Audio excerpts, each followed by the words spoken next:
Hello, welcome to your weekly news highlights with me, Hasina Momtaz. Here are your top stories for this week. Last Friday, Finance Minister Abul Mal Abdul Muhit appeared on NTV's Kemon Budget Chai programme. On the show, he said that the size of the national budget for the upcoming fiscal year would be around 2.24 trillion takas. This will be the last budget of the present Awami League-led Grand Alliance government, which means that it won't be possible to implement this budget in this current sitting of Parliament. The allocation for Annual Development Programme ADP was estimated at 656 billion takas, while the overall budget deficit would be 563 billion takas, the minister told NTV. He said, as per the preliminary estimate, the targeted GDP growth will be 7.2% in the next fiscal period. The minister also proposed to bring down the overall rate of inflation by an average of 7%. Between 19.83 billion takas and 68.52 billion takas and $608 million in foreign currency has been allocated in the next budget for construction of the much talked about Padma multipurpose bridge. The Finance Minister will place the proposed budget to Parliament on the 6th of June. Asked about the size of the national budget for the upcoming fiscal year, Muhit said, "The size is yet to be finalised, it's under process. In the budgetary framework, the targeted annual revenue income has been set at 1674.60 billion takas. According to the framework, 211.1 billion takas will come from foreign assistance to meet the budget deficit, while 351.8 billion takas will be borrowed from internal sources." During the live programme, callers from various professions raised their concerns and demands with the minister. The intellectuals suggested that the government should devise a budget which furthers the development of the country. The programmes have been organised for the last 5 years.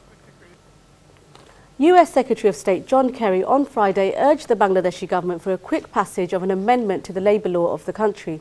He also stressed the need for rapid progress on fire and building safety inspection issues. Kerry made the call during a meeting with Bangladeshi Foreign Minister Dipu Moni in Washington, D.C., according to a press notice issued by the US Department of State. During the meeting, Kerry expressed his condolences over the Rana Plaza building collapse tragedy, which has cost 1,127 lives. Kerry also commented on the importance of the war crimes trials in the International Crimes Tribunal being conducted in a fair and transparent manner in accordance with international standards. He highlighted the strong cooperation between the two countries on a broad range of issues and welcomed the second annual partnership dialogue that will take place in Dhaka next week, including a private sector forum to further enhance strong bilateral trade relations with Bangladesh. Kerry expressed his relief that Bangladesh did not get the worst of the tropical storm Mahasam. "We are prepared to be as helpful as we can in any way that we can in order to relieve the suffering of people," he said. He went on to say, "We also appreciate the difficulties that Bangladesh faces with the issue of the Rohingya refugees. The Rohingya is really a problem that originates from Myanmar, but the problem is that maybe 30,000 or more registered refugees are in Bangladesh." A weakened Cyclone Mahasam crashed into Bangladesh's coastlines with heavy rains and gusty winds on Thursday, killing at least 10 people and forcing more than 1 million people to flee their homes. It also caused a major power outage in many districts. The tropical storm howled past the southern shore of Patuakhali in the morning with wind speeds of up to 100 kilometers per hour, flooding swathes of coastal areas. The Bangladesh Met Department downgraded warnings as it lost momentum before leaving Bangladesh. In the evening, as its intensity decreased, the weathermen forecast rainfall in Tripura in neighbouring India. The storm destroyed thousands of houses, mostly thatched huts in remote coastal Bangladesh, but correspondents say that the devastation was not as bad as had been feared. The government was on a war footing in its preparations as the storm reportedly killed at least 15 in Myanmar and Sri Lanka before downing on Bangladesh. People crowded into cyclone shelters, schools, government office buildings and some of the big hotels in Cox's Bazar to take shelter. Many brought their livestock with them. River ferry and boat services were suspended and scores of factories were closed in the coastal region. The HSC exams had to be postponed. The military kept 22 ships and 19 helicopters at the ready. The health minister said they readied 1,327 medical teams with drugs and necessary instruments. Mahasam then weakened to 90 kilometers an hour, prompting the government to downgrade its security precautions. It then headed towards the city of Chittagong and the seafront resort town of Cox's Bazar. The 15th annual Grand Boishakhi Mela pulled huge crowds who came out in celebration of the traditional Bengali New Year event on Sunday the 12th of May. The massive crowds were in boisterous and jubilant mood as Victoria Park was brought to life with music, dances and various festivities. Young and old danced in celebration of Boishakhi Mela.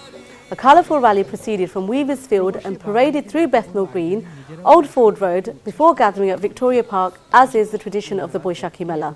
The Festival of Bangladeshi Culture saw artists from Bangladesh, the UK and India take part in a colourful and multicultural carnival of joy.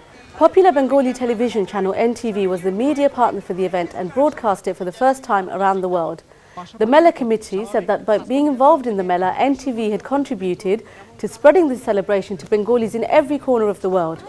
This is the second largest festival in England after the Notting Hill Carnival. Stephen Rapp, US Ambassador at Large for War Crimes Issues, has expressed satisfaction over the conduct of the war crimes trials in Bangladesh. However, at the same time, he expressed concerns about whether the process has been carried out fully according to international standards. Though there have been improvements and progress, I still have concerns about the process, and further improvement could help ensure that international standards are met, he said at a press conference at the American Centre yesterday. Concluding his two-day visit to Bangladesh, Rapp identified 4 concerns and placed emphasis on upholding these properly so that justice could be seen to be delivered. The 4 concerns are international standards, change of law during trial, burden of proof and ensuring equal rights for producing witnesses before the court by both the prosecution and the defence. He strongly recommended that international laws be followed during the trials. It needs a fair process so that it will stand the test of time, he observed. In response to a question, the US official said that the trials were going to continue no matter what happened at the next election. It's my expectation it would continue. This is a process. It should be done in such a way that it's not a question which party is in power, but a question of establishing justice, he added. On the 4 verdicts delivered by the 2 international crimes tribunals, Rapp said, "Fundamentally, I think progress has been achieved. The set of recommendations that I made were incorporated, but I'm very concerned about the death penalty."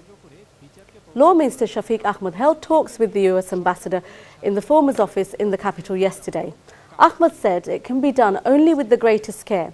The death penalty cannot be undone. Therefore, it's important that the death penalty be reserved for cases where proof is overwhelming and robust evidence is presented to support the cases. Thank you for watching. Please join me again at the same time next week. Allah Hafiz.